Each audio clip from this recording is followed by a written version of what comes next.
বিসমিল্লাহির রহমানির রহিম। কালকের বক্তব্য ছিল একজনের রফিক নামে। আমি নাম নিয়েছি এই কারণে চেনার জন্য। লোকটা জানাচ্ছে এখন জনগণকে আবু সাঈদ নামে এই ছেলেটা শহীদ হয়নি, ও নিজে আত্মহত্যা করেছে।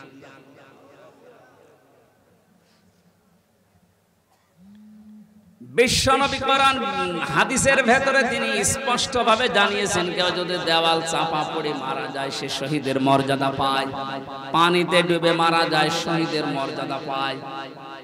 এ কথা কি নতুন শুনছে? বলেন।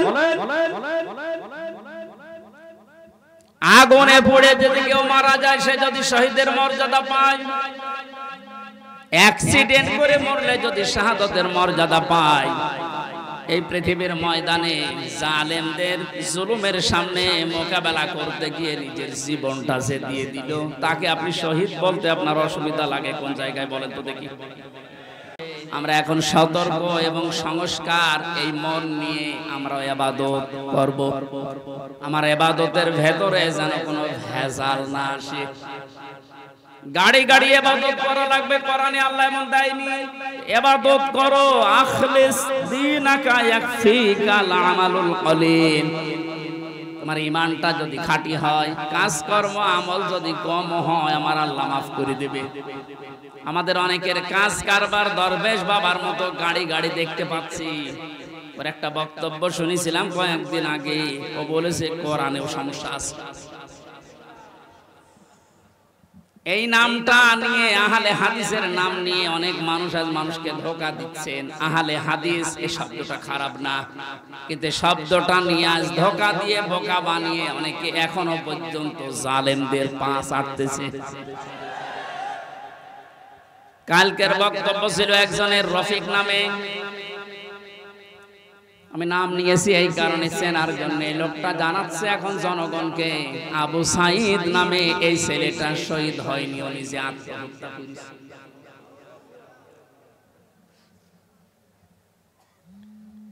বিশ্বনবী কোরআন হাদিসের ভেতরে তিনি স্পষ্টভাবে জানিয়েছেন, কেউ যদি দেওয়াল চাপা পড়ে মারা যায় সে শহীদের মর্যাদা পায়, পানিতে ডুবে মারা যায় শহীদের মর্যাদা পায়। এ কথা কি নতুন শুনছে? বলেন। আগুনে পড়ে যদি কেউ মারা যায় সে যদি শহীদের মর্যাদা পায়, অ্যাক্সিডেন্ট করে মরলে যদি শাহাদাতের মর্যাদা পায়, এই পৃথিবীর ময়দানে জালেমদের জুলুমের সামনে মোকাবেলা করতে গিয়ে নিজের জীবনটা যে দিয়ে দিল, তাকে আপনি শহীদ বলতে আপনার অসুবিধা লাগে কোন জায়গায় বলেন তো দেখি?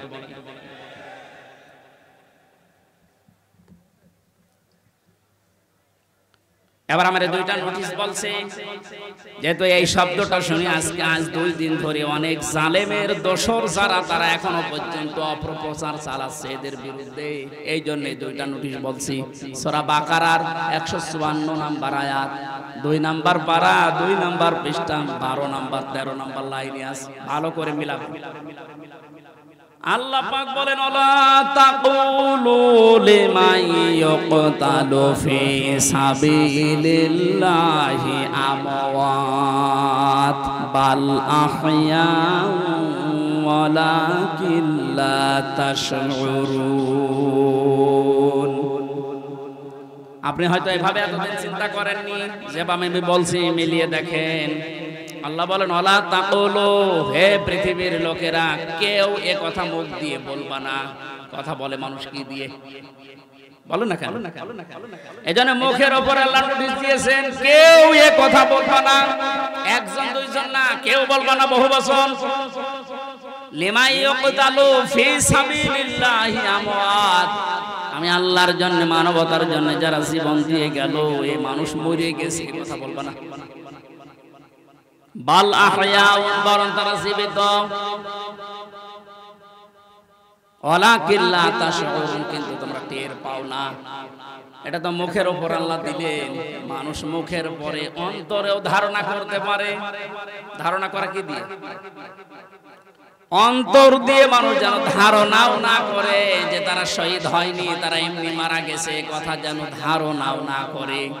সূরা আলে ইমরান 4 নম্বর পারার 11 নম্বর পৃষ্ঠার 9 নম্বর লাইনের 159 নম্বর আয়াতে 69 নম্বর আয়াতে আল্লাহ জানিয়েছেন, ওয়ালা তাহসাবান্নাল্লাযীনা কুতিলু ফি সাবিলিল্লাহি আমওয়াতা বাল আহয়াউন ইনদা রাব্বিহিম ইরযাকুন।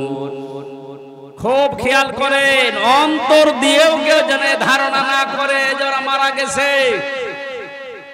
আল্লাহ পাক বলেন ধারণাও কোনোদিন করবি না যে মরে গেছে না, কারণ জীবন জালেমের সামনে নিজের জীবন দিয়ে দেওয়া তো সহজ কথা না। ওরা কিন্তু জীবিত আছে, ওরা জিন্দা। ইনদা রাব্বিহিম ইরযাকুন, তারা তাদের রবের কাছে রিজিক পাচ্ছে। সুতরাং আবু সাঈদ রংপুরের এই ছেলেটা জালেমের সামনে দাঁড়িয়ে জীবনটা দিয়ে শাহাদাতের মরণ পেয়েছে। এটা কোনোদিন আপনি মুখ দিয়ে যেন না বলেন যে লোকটা মরে গেছে, ধারণাও না করেন মরে গেছে না, শহীদ হয়েছে। কি হয়েছে? স্বাধীনভাবে কথা বলতে পারতাম না। পাশের জেলায় বাড়ি আমার, নাটোর, কুষ্টিয়া। এখানে দাওয়াত খেতে এসেছিলাম বিয়ের, তারপর আমার ঢুকতে দেয়নি। কোথায় ছিলাম আপনি টের পেয়েছেন? স্বাধীনতা পরাধীনতা কি আমরা 17 বছর টের পেয়েছি। স্বাধীনভাবে চলাফেরা করার, বাক স্বাধীনতা ফিরিয়ে দেওয়ার জন্য যে মানুষগুলো জীবন দিয়েছে, মাস্ট বি 100 ভাগ আমি বিশ্বাস করি ওরা সব শাহাদাতের মর্যাদা পেয়েছে। এমনকি জালেমের জুলুমের শিকার হয়ে আয়না ঘরেও বহু মানুষ জীবন দিয়েছে, জেলখানার ভেতরে জীবন দিয়েছে।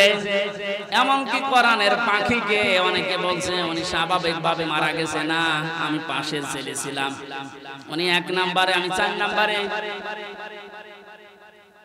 আল্লামার সাথে আমার একদিন দেখা হয়েছিল মাত্র 10 মিনিটের জন্য।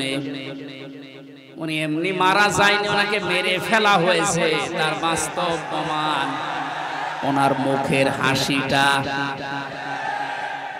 এখন ভিডিও বের হচ্ছে, জেলার আর সুপারের আত্মীয়রা তারা পরিচয় দিয়ে বলছে ওনাকে জোর করে সই করিয়ে বলেছে আপনি সই করেন, আপনাকে মুক্ত করে দেওয়া হবে নির্বাহী আদেশে।